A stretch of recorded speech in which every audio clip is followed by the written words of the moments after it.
Hujambo na karibu tena mtazamaji wa The World News katika kipindi hiki cha ulimwengu wa siasa. Mimi ni Adam Hussein. Wakati Washington na Tehran zikiendelea katika mazungumzo ya kutatua mzozo huo, wanadiplomasia wameeleza njia na mwongozo wa kuweza kutatua mzozo wa Iran na Marekani, hususan katika masuala ya nyuklia ambalo ndio jambo kuu.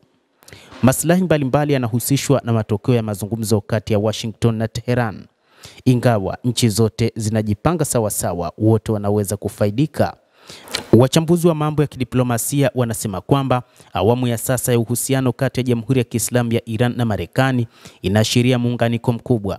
Kurejea kwa mwelekeo wa wastani wa madaraka nchini Iran kunasaidia na kunasadifiana na uongozi wa Donald Trump nchini Marekani, ambao unawakilisha mrengo uliohuishwa ndani ya chama cha Republican.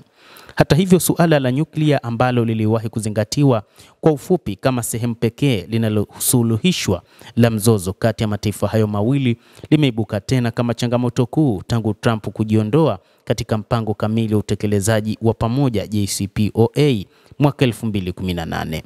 Ingawa ni kisingizio kinachopatikana kwa urahisi cha msuguano wa kisiasa, suala hili si la kutisha kutokana na historia yake ya miongo miwili, bado ni kiini cha mvutano kati ya Iran na Marekani.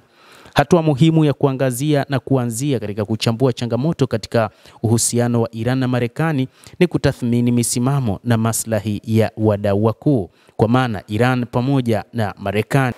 Mataifa ya Kiarabu ya eneo hili yamechukua msimamo laini kabisa na wa kirafiki zaidi dhidi ya Iran ikilinganishwa na muda wa mazungumzo ya JCPOA na kutua saini kwake na baadaye Marekani kujitoa. Uhusiano kati ya Iran na Saudi Arabia, Umoja wa Falme za Kiarabu na Bahrain, ambao hapo awali ulikuwa na matatizo kwa sababu zisizo wazi kabisa, umebadilika na kuwa hali ya urafiki na tahadhari, ikiwa sio joto la moja kwa moja.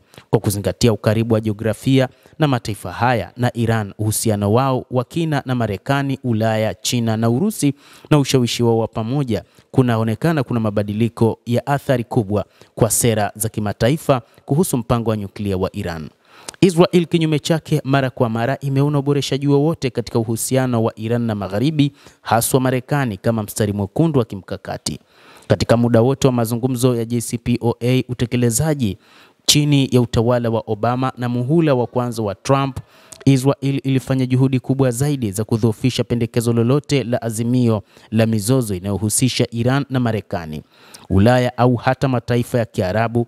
Kwa Israel, kiini cha suala hilo na cha pili au hata kisicho cha maana ni manufaa yake yamo katika uwezo wa kuilinda Iran, kuitenga na kuishinikiza, lengo ambalo Tel Aviv inaona limefikiwa vya kutosha mradi tu nguvu hii iliendelee.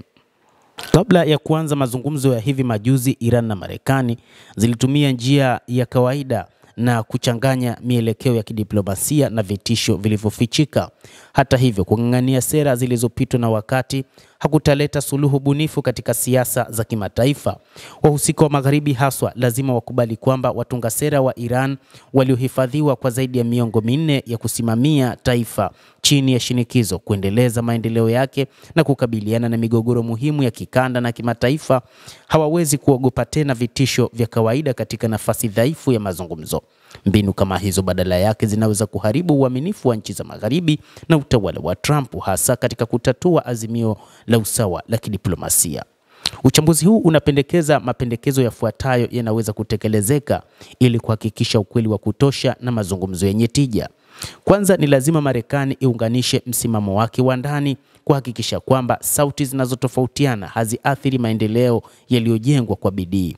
Pande zote mbili zinapaswa kuachana na tabia hii ya kijadi yenye msingi wa vitisho ili kuimarisha upatanishi wa mazungumzo, badala yake kusisitiza kujitolea kwa uwazi kwa masuluhisho ya amani na ya kidiplomasia. Trump lazima pia azuie uwezekano wa Israel kuharibu mpango anaotetea, akitumia ushawishi wake kama msaidizi wake mkuu. Kama ambavyo alisema katika siku za hivi karibuni kwamba Israel haipaswi kufanya shambulizi katika vinu vya nyuklia vya Iran, ni wakati huo anapaswa kuendelea na msimamo huo licha ya siku za hivi karibuni akitangaza kwamba hajaizuia Israel kushambulia vinu vya nyuklia vya Iran. Marekani inapaswa kupatanisha washirika wake wa Ulaya, lakini pia Marekani moja kati ya sababu ambayo itasaidia katika mazungumzo haya ni Marekani kupaswa kupatanisha washirika wake wa Ulaya ili kuzuia kauli zao au vitendo vyao katika kuzuia juhudi za utatuzi wa mgogoro huu kati yake na Iran. Iran pia inapaswa kushirikisha Urusi, China na Ulaya ili kupunguza msuguano usiokuwa wa lazima na kupata ushirikiano wa maana. Mataifa ya kikanda pia ya Kiarabu yanapaswa kuorodheshwa ili kupunguza mvutano huu ambao umedumu kwa muda mrefu na kukuza dhana ya eneo lenye nguvu na kusonga mbele zaidi ya mwelekeo wa nchi yenye nguvu. Hata hivyo, uwezo chanya wa wakala wa kimataifa wa nishati ya atomiki unapaswa kutumiwa kugawanya masuala, kuzuia mambo ya nje yasiharibu matokeo yanayoweza kutokea. Hatua hizi zikifuatwa kwa utaratibu na utabiri wa kimkakati zinaweza kufungua njia kwa ajili ya azimio endelevu kwa mgogoro wa miongo kadhaa. Basi mtazamaji wa The World News, hayo ndiyo ambayo wanadiplomasia wanaeleza namna ya kuweza kutatua mzozo huu kwa urahisi kabisa kati ya Marekani na Tehran. Endelea kutufuatilia na wewe una nafasi ya kulike, kucomment, lakini pia kusubscribe channel yetu hii. Naitwa Adam Hussein. Endelea kuwa nasi wakati wote.